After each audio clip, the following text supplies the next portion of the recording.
Odbacite od sebe sva nedjela svoja, govori Gospodin, i načinite sebi novo srce i nov duh.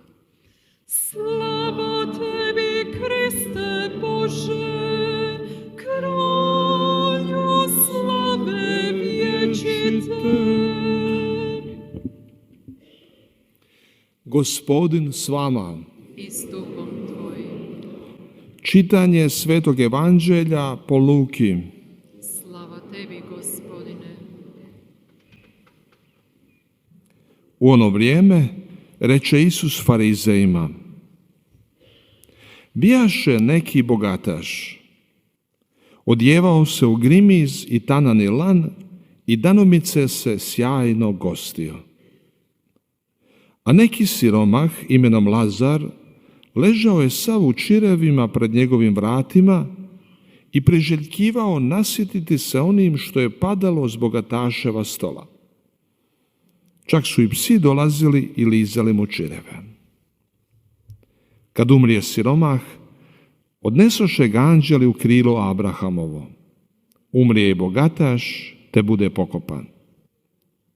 Tada u teškim mukama u paklu podiže svoje oči, te izdaleka ugleda Abrahama i u krilu mu Lazara, pa zavapi: Oče Abrahame, smiluj mi se i pošalji Lazara da umoči vršak svoga prsta u vodu i rashladi mi jezik, jer se strašno mučim u ovom plamenu.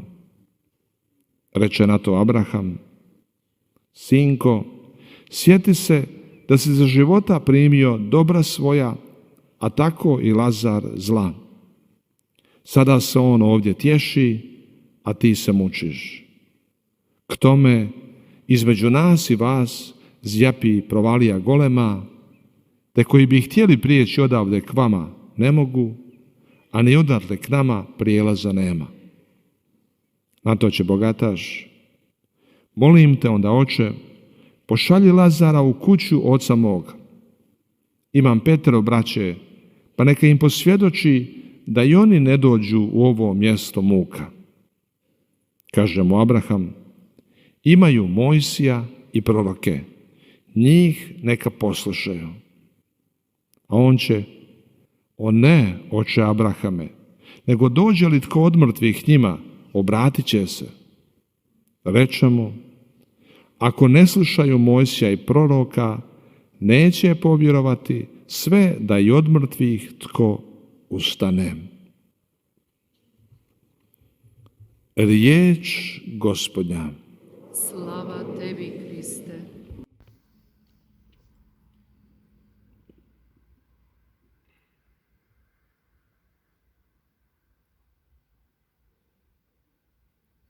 사랑하는 형제자매 여러분, Draga braćo i sestre, ovaj tekst iz Lukina 루카복음이 전하는 오늘 이 내용은 je bogat i o njemu bismo mogli 부자에 관해서 묵상해 볼 수 있습니다. 아주 오랫동안 묵상할 수 있는 요소들을 제공하지만 저는 여러분들께서 이 내용의 한 부분만 집중해 주시기를 바랍니다. 곧 아브라함이 usmjerava ovog bogataša 즉 그 부자에게 이런 말을 합니다. 하느님의 말씀을 들어야 한다. 그들은 모세와 예언자들의 말을 들어야 한다. 라고 했습니다. 모세와 예언자들의 말을 듣지 않는다면, 그들의 말을 듣지 않는다면 죽은 이들 가운데서 누가 다시 살아나도 믿지 않을 것이다 라고 하셨습니다. 사랑하는 형제자매 여러분, 이렇게 오늘 하느님의 말씀을 묵상하고자 합니다. 오늘 이 복음의 내용을 통해서 예수님께서는 바리사이들에게 말씀을 건네십니다. 즉 아브라함과 부자와 라자로를 통해서 말씀하십니다. 아브라함을 통한 중요한 메시지를 전하고 계십니다. 하느님의 말씀이 얼마나 중요한지를 보여주고 계십니다. 죽은 이들이 부활한 이 사건보다 훨씬 더 중요하다고 했습니다. 죽은 사람이 다시 부활해서 내가 살아있다 라고 하면서 영원한 삶이 존재한다 라고 말하는 것보다 하느님의 말씀이 더 중요하다고 가르치십니다. 내가 다시 살아났는데 영원한 삶이 있으니까 회개하라 라고 하는 것보다 더 중요한 것은 하느님의 말씀입니다. 사실 죽은 사람이 다시 일어선다. 그것은 굉장히 충격적인 것이지만 인상적이지만 금방 잊어버리게 됩니다. 그러나 하느님의 말씀은 각인됩니다. 이런 식으로 예수님께서 원하시는 것은 그만큼 그 말씀이 중요하고 우리는 그 말씀을 통해서 살고 그 말씀 안에서 살아야 한다는 것입니다. 성모님께서는 이곳 메주거리에서 성경 말씀을 우리들의 가정 안에 가장 잘 보이는 자리에 모시라고 했습니다. 잘 보이는 자리, 여러분들 가정 안에서 가장 중요한 위치에 모시라는 것입니다. 여러분들의 집에서 여러분들에게 가장 소중한 그 자리에 모시는 것입니다. 그런 장소가 어디일까요? 여러분들에게 흥미있고 중요한 장소, 혹은 텔레비전이 있는 자리가 아닐까요? 혹은 우리 가족 구성원들에게 정말 중요한 그 장소에 텔레비전을 놓았다는 것은 가족들이 함께 모일 수 있는 자리라는 뜻이 아닐까요? 바로 그 중요한 자리에 성경을 모시라는 것입니다. 바로 그 자리에 하느님의 살아계신 말씀을 모시라는 것입니다. 그리고 성모님은 매일 정말 날마다 성경 말씀을 읽으라고 하셨습니다. 이렇게 말씀하셨습니다. 하느님의 말씀을 너희들의 마음 안에 간직해라, 간직하고 살아라 였습니다. 하느님의 사랑하는 형제자매 여러분, 하느님의 말씀은 중요합니다. 우리가 대축일에 성대한 행렬을 할 때 부제는 성경 말씀, 복음 말씀을 높이 들고 행렬을 합니다. 높이 들고 행렬을 하면서 독서대까지 갑니다. 바로 이것은 하느님의 말씀이 그 정도로 중요하다는 것을 보여줍니다. 그래서 부제는 그 복음을 높이 들고 행렬을 하면서 하느님께서 당신의 말씀으로 우리들 가운데를 걸어가신다는 것을 상징하고 있습니다. 지금 여러분들은 단체 인솔자들과 기도 단체장들과 혹은 온 세상 곳곳에 메주거리 영성을 통해서 만들어진 기도회 단체장들 혹은 평화의 모후센터장들 혹은 메주거리 영성을 바탕으로 만들어진 카리타스 자선단체 등등의 피정을 국제 피정을 하셨고 오늘이 끝나는 날입니다. 이 피정의 주제는 예수님의 그 말씀입니다. 나에게 배워라 평화를 얻을 것이다 였습니다. 나에게 배워라 라고 하셨는데 그분은 우리들의 스승님이십니다. 그렇다면 우리는 자문해 보아야 합니다. 과연 예수님께서 하느님의 어떤 말씀을 우리에게 건네고 계시는가? 예수님은 나에게 배워라 라고 하신 그분은 하느님의 말씀 앞에서 어떤 행동을 하셨을까? 우리가 모두 다 이 자리에서 말씀을 들을 수는 없지만 몇 가지 그분의 방향을 제시할 수 있습니다. 기억해 봅시다. 예수님께서 나자렛의 회당, 즉 성전에 들어가셨을 때 예수님은 일어서십니다.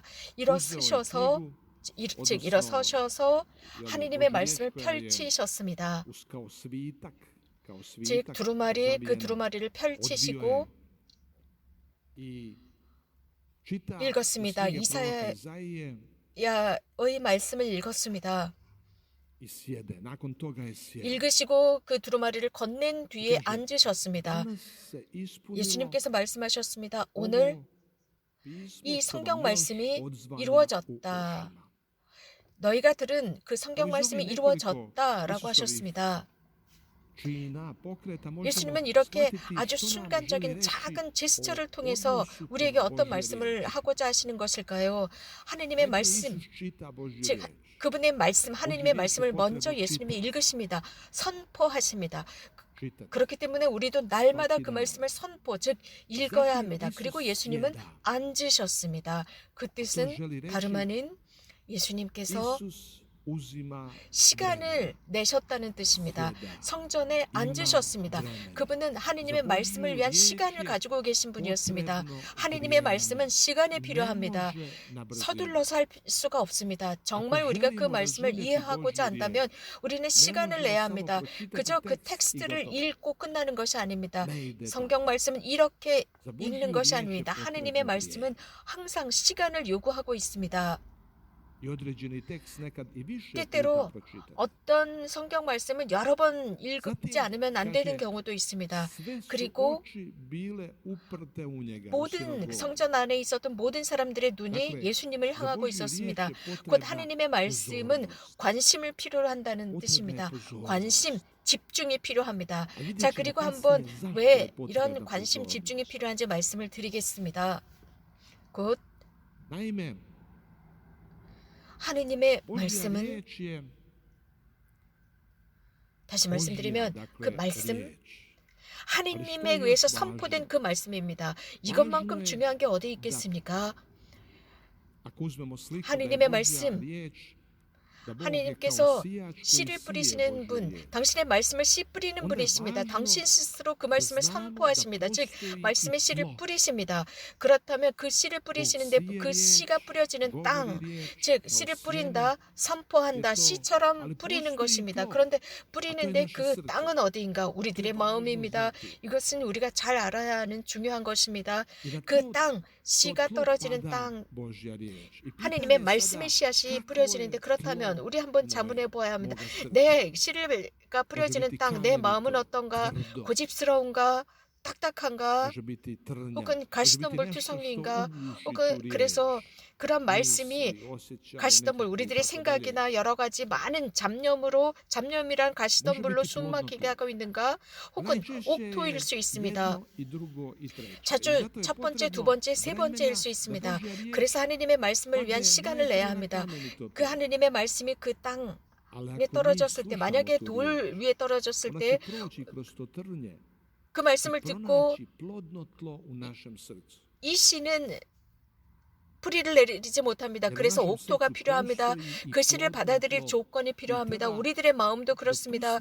우리들의 마음의 조건이 어떤지 보아야 합니다. 하느님의 말씀이 떨어지면서, 즉 우리 안에 잘 정리된 그 마음이 필요합니다. 한번 기억해 봅시다. 예수님께서는 당신 자신에 관해서 말씀하실 때 제자들은 듣고 있었습니다. 당신의 성체를 빵으로 주실 때 이런 말씀을 들었을 때 제자들은 이해하지 못했습니다. 사실 이것은 문제가 되지 않습니다. 이해했느냐 안 했느냐 중요하지 않습니다. 이해하기가 어렵습니다. 그렇다면 그들은 무엇을 했을까? 과오를 저지릅니다. 어떤 과오였을까요? 그들은 이 말씀은 너무나 어렵다라고 했습니다. 당신께서 하시는 그 말씀은 너무나 어렵습니다. 너무나 심각합니다. 이해할 수 없습니다. 라고 투덜대면서 떠나버립니다. 이것이 바로 그들의 잘못이었습니다. 그들의 과오였습니다. 그들은 이해하지 못했다. 당연합니다. 우리도 이해하지 못합니다. 모두 다 이해하지 못합니다. 성모 마리아조차도 그 천사의 말을 다 이해하지 못했습니다. 예수님의 어머니 말입니다. 그러나 중요한 것은 거기에 머무는 것입니다. 이해하지 못해도 내 땅은 어떤가? 내 마음은 지금 어떤 상태인가? 그 말씀이 떨어지는 장소, 마음은 어떤가를 보아야 합니다. 그들은 듣자마자 무조건 이해하기 힘들어. 너무나 심각한 말이야. 너무나 이걸 누가 알아들어? 라고 하면서 떠나버립니다. 자신들의 마음을 잘 살피지 않고 그냥 떠나버립니다. 자신들의 마음이 딱딱하거나 고집스러울 수도 있습니다. 그렇기 때문에 예수님의 그 말씀의 씨앗이 공간을 찾을 수가 없었습니다. 옥토 로 준비되지 않았습니다. 또 보아야 할 것은 하느님의 말씀은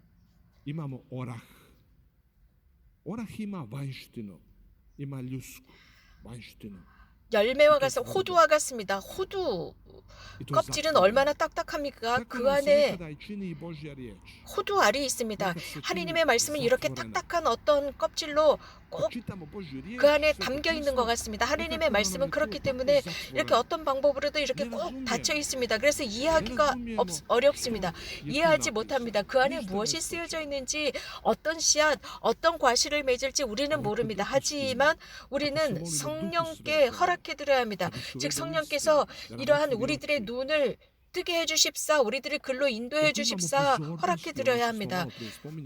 제가 아까 말씀드렸던 집중해야 한다, 관심을 보여야 한다라고 말씀드렸는데 우리는 이러한 하나님의 말씀이 우리들을 열도록 해야 합니다. 그 호두가 열리는 것처럼 그 안에 맛있는 그 호두알이 있습니다. 하나님의 말씀이 있습니다. 하나님의 말씀은 맛있는 음식입니다. 예수님은 말씀하셨습니다. 광야에서 그 사탄에게 사람은 빵으로만 사는 것이 아니라 하나님의 입으로부터 나오는 모든 말씀으로 산다라고 말씀하신 것과 같습니다. 곧 예수님께서 원하시는 것은 우리가 그 하나님의 말씀으로 살기를 원하십니다. 하나님의 말씀이 우리를 위한 음식이 되길 바라십니다. 영혼을 위한 음식, 존재하기 위해서 날마다 존재를 위한 우리들의 음식이 하나님의 말씀이기를 원하십니다. 사랑하는 형제자매 여러분, 그렇기 때문에 관심과 집중이 필요합니다. 이 말씀은 인간의 손으로 기록되었습니다. 하지만 그 안에는 하나님의 생각이 숨겨져 있습니다. 그래서 호두알과 같습니다. 그 호두 딱딱한 껍질 속에 맛있는 음식이 담겨 있습니다. 그래서 우리는 가끔은 그 말씀을 다 이해하지 못합니다. 하지만 하나님의 말씀 앞에서 인내를 지녀야 합니다. 참을 줄 알아야 합니다. 그리고 집중해서 읽어야 합니다. 집중해서 들어야 합니다. 그러면서 그곳에 무엇인가 주님께서 우리들에게 주시는 그 음식이 숨겨져 있습니다. 당연히 하느님의 말씀은 숨겨진 보물과 같습니다. 그 밭에 숨겨져 있는 진주와 같습니다. 그래서 우리는 그 하느님의 말씀은 우리는 가끔가다 그것이 제대로 보이지 않고 이해하지 못하고 깨닫지 못하지만 거기에 진주가 있습니다. 위대한 보물이 있습니다. 위대한 지혜가 바로 그 속에 숨겨져 있습니다. 하지만 우리들의 눈이 섬세하게 볼 줄 알고 매 같은 눈을 지니고 있고 우리들의 마음이 섬세하다면 우리는 그것을 볼 수 있습니다. 그리고 우리를 향해서 그 호두알 껍질, 그 말씀의 껍질이 열립니다. 그러면서 그 참 보물, 참 진주, 가장 위대한, 이 세상에 존재하는 가장 위대한 보물을 우리는 발견하게 됩니다. 하나님의 말씀만큼 귀중한 보물은 없습니다. 왜냐고요? 하나님께 우리를 이끌어가기 때문입니다. 우리를 전진시킵니다. 그러면서 우리를 영원한 삶을 향한 관점을 열어놓습니다. 가장 중요한 것입니다. 이유는 우리들을 회개로, 변화로 이 두 가지 요소를 기억시키고 상기시키면서 이끌어가기 때문입니다. 오늘 일독서에서 우리는 예레미야의 말씀을 들었습니다. 그러면서 인간, 내 힘을 믿는 사람은 사람에게 의지하는 자, 쓰러질 몸을 제 힘인 양 여기는 자는 저주를 받아야 된다라고 했습니다. 그의 마음이 주님에게서 떠나 있다고 했습니다. 이 말씀에 얼마나 위대한 지혜가 담겨 있습니까? 우리가 우리 삶을 다른 사람에 기대서 우리들의 삶을 건설해 나간다면, 즉 우리들의 삶의 행복을 다른 사람에 기대어서 다른 사람에 좌우된다면 얼마나 불행합니까? 그렇게 된다면 우리들의 희망에 대해서 다 들어줄 수 없습니다. 인간은 약하기 때문입니다. 또한 우리는 행복해질 수 있습니다. 예를 들어서 행복해지기 위해서 결혼을 합니다. 그 사람과 행복해지기 위해서 결혼합니다. 그 사람이 내 삶의 전체 인장 생각하지만 사실은 그렇지 않습니다. 우리는 무엇인가를 받으려고 들어가는 것이 아니라 우리는 용서하고 다른 사람에게 주기 위해서 들어가는 것이 이러한 생활입니다. 나약한 인간의 몸, 그 몸을 힘 있는 것처럼, 모든 권능을 지닌 것처럼 나는 많은 돈을 가지고 있고 부자이고 모든 명예와 권능과 권력을 지녔다. 내가 원하는 모든 것을 할 수 있다라고 하지만 결국 인간의 삶은 무엇입니까, 여러분? 아무것도 가진 게 없다는 것을 결국은 깨닫습니다. 이런 것은 아무 소용이 없습니다. 오로지 하나님의 말씀만이 지금 이 순간 깨달으면서 이 세상에서 가장 위대한 나를 위한 보물임을 깨달아야 합니다.